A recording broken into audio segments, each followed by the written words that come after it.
are always bringing our whole selves everywhere we go, and work is no different than that. We're showing up at work with our whole selves, our head, our heart, and our briefcase. Our head being the behavioral and those cognitive traits that make up our personality and our styles and don't change over time. Our heart being those core values, our interests, our passions, and our briefcase being, of course, our education, our knowledge, our experience. Those two things will change as our experiences and our knowledge grows, right? But the head generally stays the same. You know, our behavioral traits are our behavioral traits. It's how we're hardwired, right? So those behavioral traits influence how we like to work and our communication style. What I've tried to do here is to frame these out in 4 pairs of how we like to work and how we communicate. So you might flex between each of these pairs, but it's likely that one of them will be more of your dominant trait between the two. You could also dial one up or dial one down depending on the situation that's needed, and depending on how aware you are of the needs of others, you may dial one up or dial one down. Okay? But these traits of how we like to work, and these are those examples you think back of how you like to start your day and what your workspace looks like. Maybe it's how you tackle a group assignment or working on a team.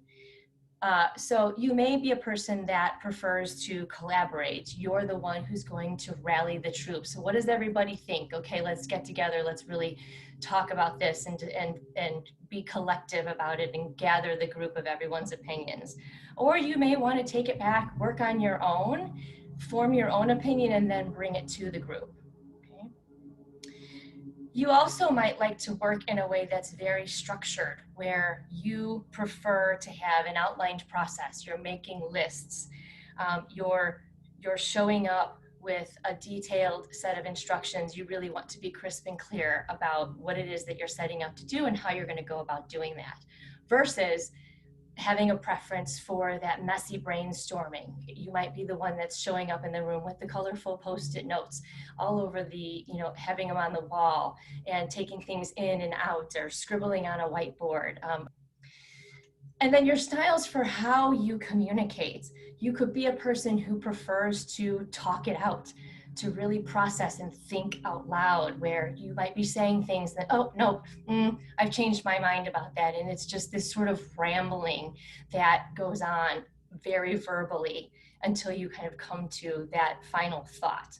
Or you may like to go away, take some notes, be very quiet in a nice quiet space, take those notes, and then again, come back. If you're a think it through kind of person, you likely don't like to be put on the spot.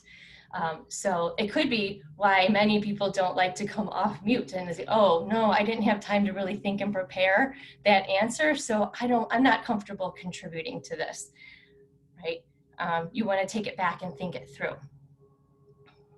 Likewise, you may have a communication style that is very focused on a specific agenda and you want clear objectives. So when you're setting up a meeting or you're showing up to a meeting, you want to know exactly what those clear objectives are. What's the point? Why are we here? How are we going to go about getting through this agenda, make sure these topics are covered?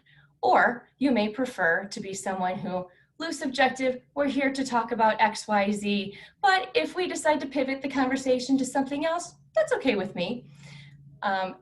And because you can just set up another time. Someone who's got a very focused on their objectives, it could be very frustrating when somebody's going off task. And you might be the person in the room to say, okay, wait, this doesn't contribute to the objective of this conversation. So can we table this and get back to the task at hand, the topic at hand, right?